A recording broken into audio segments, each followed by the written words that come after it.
Jim part en randonnée et il se perd dans les bois. Quelque temps après, la faim commence à se faire sentir. Jim se retrouve face à ses 3 options. Mais il n'y en a qu'une qui est sans danger. Peux-tu aider Jim à faire le bon choix ?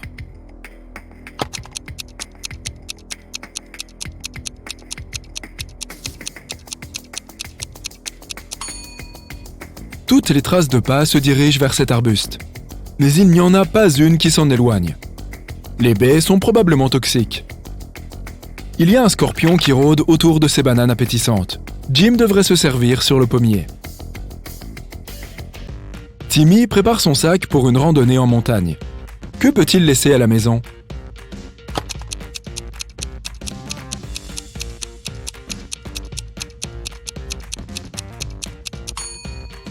Il n'aura probablement pas besoin de sèche-cheveux. Timmy a déjà mis une lampe de poche dans son sac. Il y a de grandes chances qu'il n'ait pas d'électricité. Il n'aura pas besoin de cette lampe de chevet. Et enfin, pas besoin de prendre ses couverts en argent. Une grenouille est au fond d'un puits. Le puits fait 30 mètres de profondeur. La grenouille parcourt 5 mètres par jour, mais elle recule de 4 mètres tous les soirs. En combien de jours la grenouille va-t-elle sortir du puits ?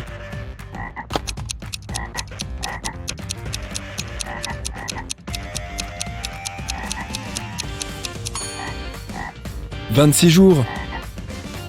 La grenouille parcourt 1 mètre par jour. En 25 jours, elle aura parcouru 25 mètres. Le 26e jour, elle fera le dernier saut de 5 mètres qui lui permettra de sortir du puits. Billy se réveille dans une grotte très étrange et il trouve 4 tunnels qui mènent à la liberté. Il n'a qu'une seule chance de s'enfuir. Il y a un tigre affamé dans le premier tunnel. Le deuxième tunnel est rempli de poussière et de toiles d'araignée. Dans le 3e tunnel, il y a une piscine remplie de requins. Et le 4e tunnel est plein de serpents venimeux. Quel tunnel Billy devrait-il emprunter ?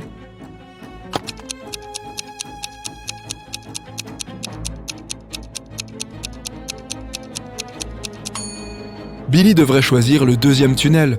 Il n'y a pas d'araignée dans l'image, il y a seulement les toiles. Ce n'est peut-être pas agréable de passer à travers, mais au moins c'est sans danger. 3 touristes partent en randonnée. Ils se retrouvent en situation de danger. Surprise, surprise. À ton avis, qui a le plus de chances de survivre ?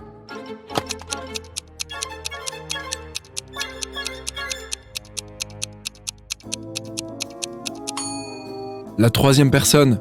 Les rats sont probablement sales, mais ils ne sont pas trop dangereux. Le bateau de Diana a fait naufrage. Elle se retrouve sur une île tropicale. Les habitants de cette île parlent une langue qu'elle ne connaît pas. Diana ne comprend pas ce qu'ils disent. Mais elle arrive tout de même à repérer la femme de cet homme. Tu la repères aussi ?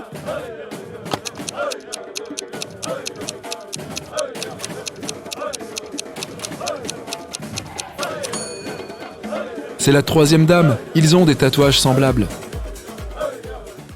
Wendy marche dans la forêt. Elle est prise au piège par des elfes méchants. Elle propose un marché au roi des elfes. Si j'écris votre âge exact sur un morceau de papier, vous me laissez partir. Le roi accepte et il donne à Wendy un morceau de papier et un stylo. 1 minute après, il la laisse partir. Comment a-t-elle fait ?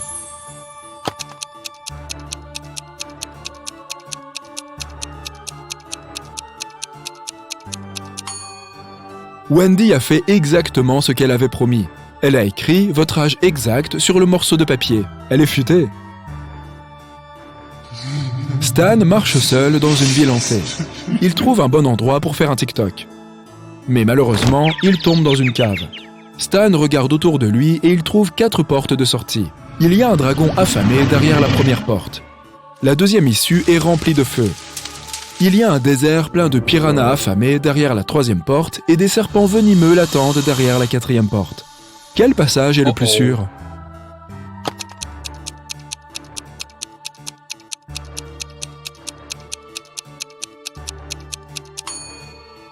Le 3e, les piranhas vivent dans l'eau. Ils ne survivraient pas dans un désert. Ils ne sont donc pas dangereux pour Stan. Jessica se perd dans le désert. Elle n'a qu'une petite bouteille d'eau sur elle. Elle ne sait pas du tout où se trouve la source d'eau la plus proche. Que lui suggères-tu ? Cours le plus vite possible pour trouver plus d'eau. Verse toute ton eau sur ta tête pour éviter les insolations. Trouve un endroit à l'ombre pour te reposer. Ne bouge pas et crie à l'aide le plus fort possible.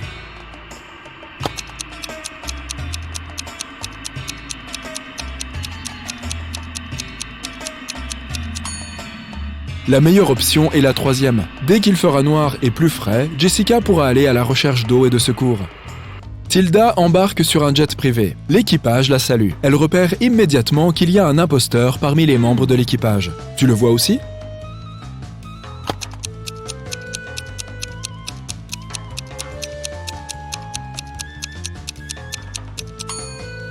Le pilote porte un badge sur lequel il y a une photo et le nom d'une femme. Il a probablement volé le badge de quelqu'un d'autre. Tyler se réveille le matin et il découvre qu'il n'a plus d'ombre. Il va voir la sorcière du coin. Elle lui propose de choisir parmi ses 6 options. Mais une seule de ces ombres appartient vraiment à Tyler. À ton avis, quelle est l'ombre de Tyler ?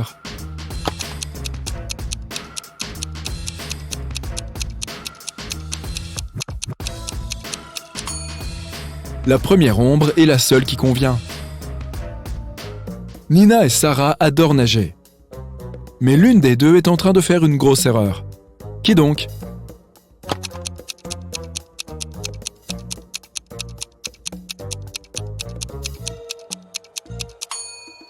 Nina, le panneau indique que l'eau de cette rivière contient des résidus toxiques.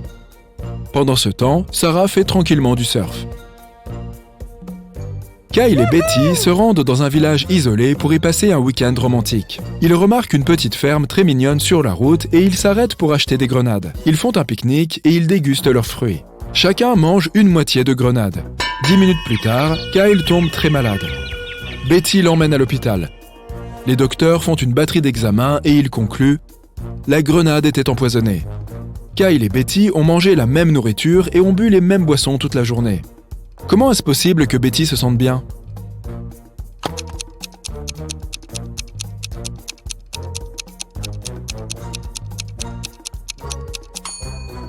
Le poison se trouvait dans les graines blanches de la grenade. Kyle a tout mangé alors que Betty n'a mangé que la partie rouge. Allison fait du jogging dans un parc. Soudain, elle se retrouve face à un ours brun très en colère. Il s'approche de plus en plus. Mais Allison survit. Comment a-t-elle fait ? Elle a couru le plus vite possible ? Elle s'est jetée par terre et elle a fait semblant d'être évanouie ? Elle est restée immobile. À ton avis ?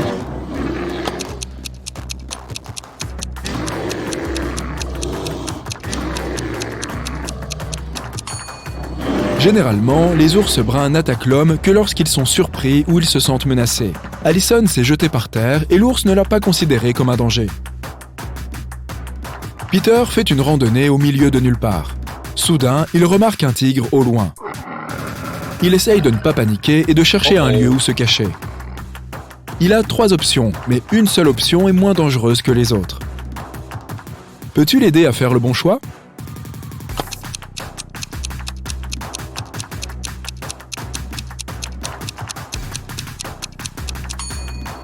Si Peter grimpe à cet arbre, le tigre peut facilement le rejoindre. Les tigres adorent nager, c'est pour ça que Peter ne devrait pas s'enfuir en bateau. Mais s'il se cache dans cette grotte et qu'il utilise un rocher pour bloquer la porte, il peut appeler les secours et attendre leur arrivée. Alice a 45 ans de plus que son fils Tom. Les âges de nos 2 amis sont composés de nombres premiers. De plus, l'âge d'Alice est l'inverse de l'âge de Tom. À ton avis, quel âge ont-ils ?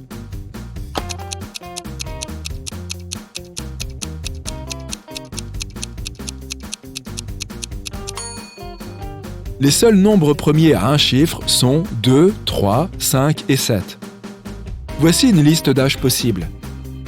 32 et 23, 52 et 25, 73 et 37, 53 et 35, 75 et 57, 72 et 27. Mais il doit y avoir 45 ans d'écart entre Alice et son fils. La seule réponse qui remplit ce critère est la dernière. Alice a donc 72 ans et son fils en a 27. Polly est archéologue. Elle est en train de faire des fouilles dans une ville ancienne. Soudain, elle tombe sur un merveilleux vase antique. Mais il est cassé et il manque un morceau. Polly trouve aussi des fragments de céramique. Peux-tu l'aider à trouver la pièce du vase manquante ?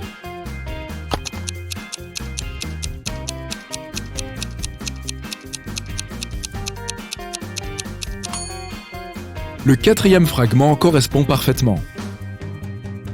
Dan atterrit en parachute dans un champ au milieu de nulle part. Ah oui, je connais bien cette sensation. Il veut rentrer chez lui et il se dirige vers un arrêt de bus. Un seul de ces 4 bus passe devant la gare.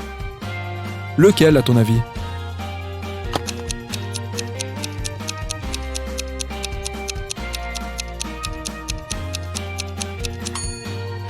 Le deuxième bus. Tu peux résoudre ce labyrinthe très facilement en partant de la destination. Amy quitte son bureau pour aller aux toilettes. Quand elle revient, elle découvre que quelqu'un lui a volé de l'argent de son portefeuille. Elle observe attentivement la surface du portefeuille à la recherche d'empreintes digitales, mais elle n'y trouve que les siennes. Le jour suivant, Amy interroge 3 de ses collègues. Mike répond « Désolé, j'étais en pause déjeuner quand le vol a eu lieu. » Olivier, lui, répond « J'étais malade toute la matinée, je suis rentré chez moi plus tôt. » Et Will répond « J'étais en visio avec nos clients. » À ton avis, qui est le voleur?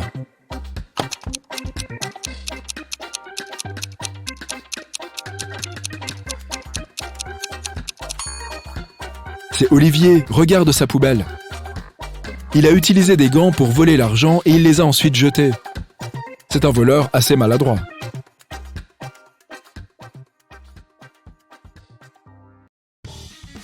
Tu montes à bord d'un petit avion. Sympa. Tu es le seul passager à bord. Dans quelques heures, tu prendras un bain de soleil sur la plage, en sirotant une délicieuse boisson rafraîchissante. Mais avant cela, tu vas devoir subir un sacré test pour savoir si tu as les capacités de survie nécessaires pour t'en sortir dans la nature. Compte les bonnes réponses et découvre ce que cela signifie à la fin de la vidéo. Tu attaches ta ceinture de sécurité et tu t'endors juste avant le décollage. Mais soudain, des turbulences. Tu te réveilles d'un rêve où tu étais une pieuvre prise dans un tremblement de terre. L'avion tremble, tes bagages tombent du compartiment supérieur. C'est grave. Tu enfiles un masque à oxygène et tu vois un éclair à l'extérieur. Une seconde plus tard, tu vois un autre éclair. Mais cette fois, c'est le moteur de ton avion. Il est en feu. Tu es en train de tomber. Le grincement du métal broyé, des cris et puis c'est l'obscurité. Tu perds connaissance. Après quelques secondes, tu ouvres les yeux et tu comprends que tu es en train de tomber du ciel. Ok, reprends-toi. Tu te libères de la chaise pour arrêter de tourner. Les premiers rayons du soleil apparaissent à l'horizon et en bas, tu vois une forêt dense, un champ vert et un petit étang. En étirant ton corps, tu peux changer de direction. Oui, tu peux le diriger. Alors, où vas-tu atterrir? Ou t'écraser? Tu as 3 secondes pour te décider. La meilleure réponse est la forêt. Une chute dans l'eau de cette hauteur serait aussi grave qu'une chute à plat par terre. Mais les branches des arbres, elles, peuvent adoucir une chute. Tu tombes donc dans la forêt et tu perds connaissance. Jour 1. Au réveil, tout ton corps te fait mal. Heureusement, tu n'es pas blessé et tu peux même marcher. Ces branches t'ont sauvé la vie. Oui, c'est un conte de fées. Maintenant, où vas-tu? Tu n'as pas de carte ni de boussole. Puis soudain, tu entends le bruit d'une rivière. Tu dois choisir une direction. Voici les options. Marcher en ligne droite, trouver de la mousse sur un arbre et marcher dans la direction où elle pousse, trouver la rivière et la longer. Tu as 10 secondes pour choisir.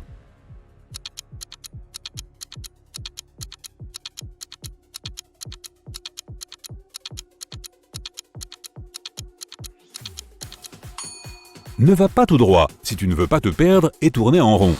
Te diriger avec de la mousse? Ouais, je viens de l'inventer pour t'embêter.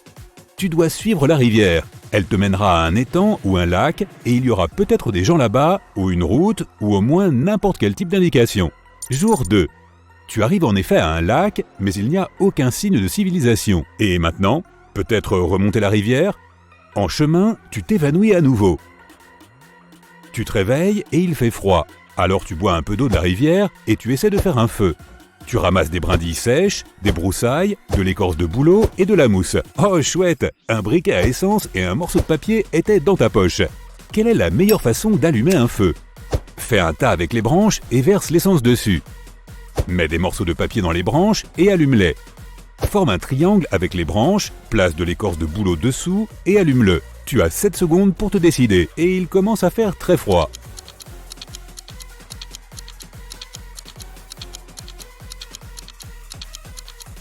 Ne verse pas cette précieuse essence sur les branches. Elle va brûler à toute vitesse et ces fumées sont mauvaises pour toi. Le papier va cramer trop vite et le bois ne prendra pas feu. Le triangle avec le bois laissera passer l'air. Voilà la clé. Jour 3. Tu te réchauffes enfin, tu bois un peu d'eau et tu continues le long de la rivière. Oh oh, tu n'as rien mangé depuis 3 jours. Il faut y remédier. Tu ne sais pas pêcher, alors tu vas dans la forêt pour trouver de la nourriture. Tu as plusieurs choix. Les baies, elles ont l'air délicieuses et semblent assez juteuses. Des fourmis ou des champignons.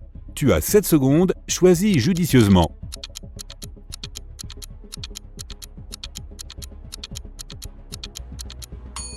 Les fourmis sont la chose la plus délicieuse et la plus sûre dans les environs. Tu ne peux pas manger des baies ou des champignons sans les connaître. Ils peuvent être toxiques. Maintenant, comment faire pour que ces fourmis marchent droit dans ta bouche? Oh hé, cherche, je ne peux pas te donner toutes les réponses. Jour 4. Un gros ours te bloque le passage. Tu cries pour le faire fuir, mais il te regarde tout simplement. Il n'est pas content. Oh, et maintenant il vient vers toi? Que dois-tu faire? Cours aussi vite que possible, car les ours sont grands et maladroits. Grimpe dans l'arbre le plus proche et assieds-toi là jusqu'à ce que l'ours s'en aille. Couche-toi en position fétale et reste absolument immobile. Tu as 5 secondes pour faire un choix, et il vaut mieux que ce soit le bon.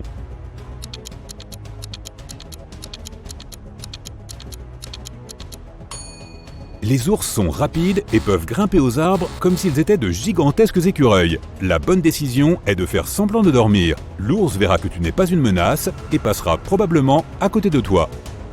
Jour 5. Une forte pluie commence à tomber. Tu dois te protéger sous un arbre, construire un abri et faire un autre feu. Sous lequel de ces 3 arbres devrais-tu te cacher? Tu as 7 secondes avant d'être trempé jusqu'aux os.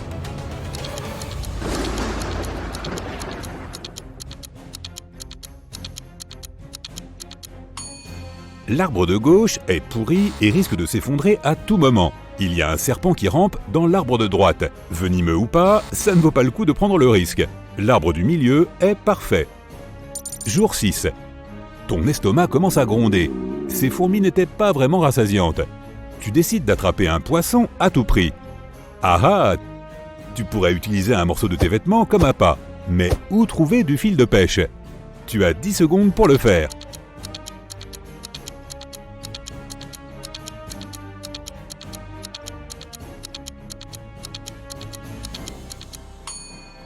La réponse est tes lacets de chaussures. Ils devraient suffire si tu les attaches ensemble.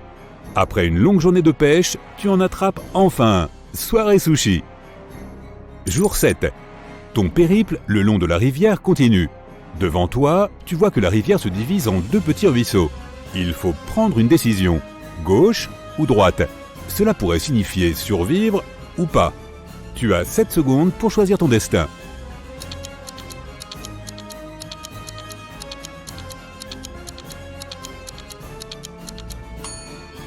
Définitivement le ruisseau de droite. Il y a des traces de loups près de la rivière de gauche, une meute d'animaux sauvages et affamés. Non merci. Jour 8. Incroyable. Tu es sauvé. Au loin, tu peux juste apercevoir le toit d'une grande maison. Tu cours là-bas et là, c'est la tragédie. La maison est totalement abandonnée et presque détruite. Mais tu décides quand même de rentrer. Dans le couloir, tu vois 3 portes. Sur la première porte, il y a un panneau avec des serpents et des araignées. La deuxième porte a aussi un signe, une fosse avec des lances au fond.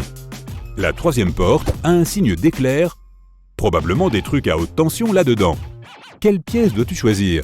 Je te donne 10 secondes pour cette question.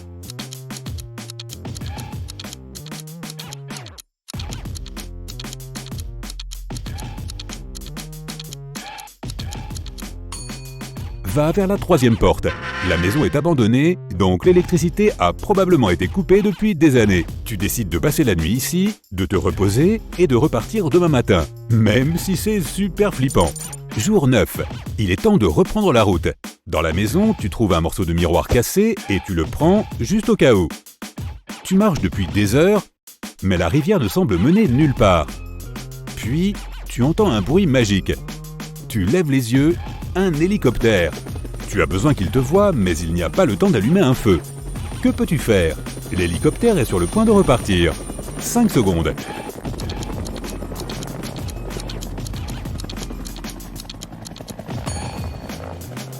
Vite, utilise le morceau de miroir. Tu peux réfléchir le soleil dessus et essayer de diriger la lumière vers l'hélicoptère. Ouais, tu as été repéré, mais tu ne peux pas être sauvé. Non, des nuages orageux sortent de nulle part et forcent l'hélicoptère à repartir. Ta meilleure chance, reste où tu es. Avec un peu de chance, l'hélicoptère reviendra te chercher demain. Jour 10. Tu te réveilles de bonne humeur. Les secouristes seront bientôt là. Tu enlèves tes chaussures pour te laver les pieds dans la rivière. Et là, un bruit pas si magique. Tu entends un grognement. Deux loups te regardent de travers. Tu commences à courir complètement paniqué. Les loups commencent à te poursuivre, ils te rattrapent. Il y a 3 chemins devant toi. Le premier chemin est couvert de charbon brûlant. Le deuxième est jonché de clous rouillés. Le troisième est couvert de verre brisé. Quel chemin vas-tu choisir? Tu as 2 secondes, les loups sont juste derrière toi. Ta meilleure chance, ce sont les charbons ardents. Tu cours, ce qui signifie que tu n'auras pas le temps de sentir la douleur. Ça peut être un peu chaud, mais tes pieds ne risquent rien. Les loups n'osent pas courir dans les charbons, mais ils restent à proximité. Super! Maintenant, les secours ne sauront pas où te trouver. Attends une minute. Comment ces 3 chemins sont-ils apparus dans la forêt? Des gens les ont faits. Tu es sur le bon chemin. La civilisation est proche. Ouais, nourriture, eau, Wi-Fi. Jour 11. L'hélicoptère apparaît à nouveau dans le ciel. Tu sors ton miroir et tu bouges comme tu peux. L'hélicoptère commence à descendre, mais il ne peut pas se poser de ton côté de la rivière. La forêt est trop dense. Les secouristes t'attendent de l'autre côté. Vite, 3 troncs d'arbres se trouvent posés sur l'eau. Lequel est le plus sûr? Tu as 10 secondes, alors réfléchis bien.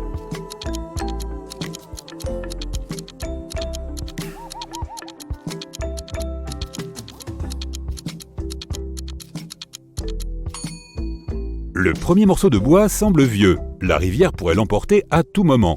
Le troisième tronc est... Eh bien, c'est un crocodile. Tu dois traverser la rivière sur le deuxième. Tu es sauvé. Prochain arrêt, la brise fraîche de l'océan. Mais ce que tu ignores encore, c'est qu'une autre épreuve t'attend. Tu vas être emporté loin dans l'océan après t'être accidentellement endormi sur un petit bateau que tu as loué. Mais bon, c'est une autre histoire. Maintenant, regardons un peu tes résultats. 0 à 4 points. Il vaut mieux ne pas aller camper sans un guide expérimenté. Ne t'inquiète pas, la survie dans la nature n'est pas pour tout le monde.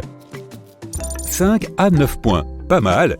Si tu te perds dans la forêt, tu ne paniqueras pas. Mais les choses risquent de se gâter si tu dois y rester plus de 2 jours.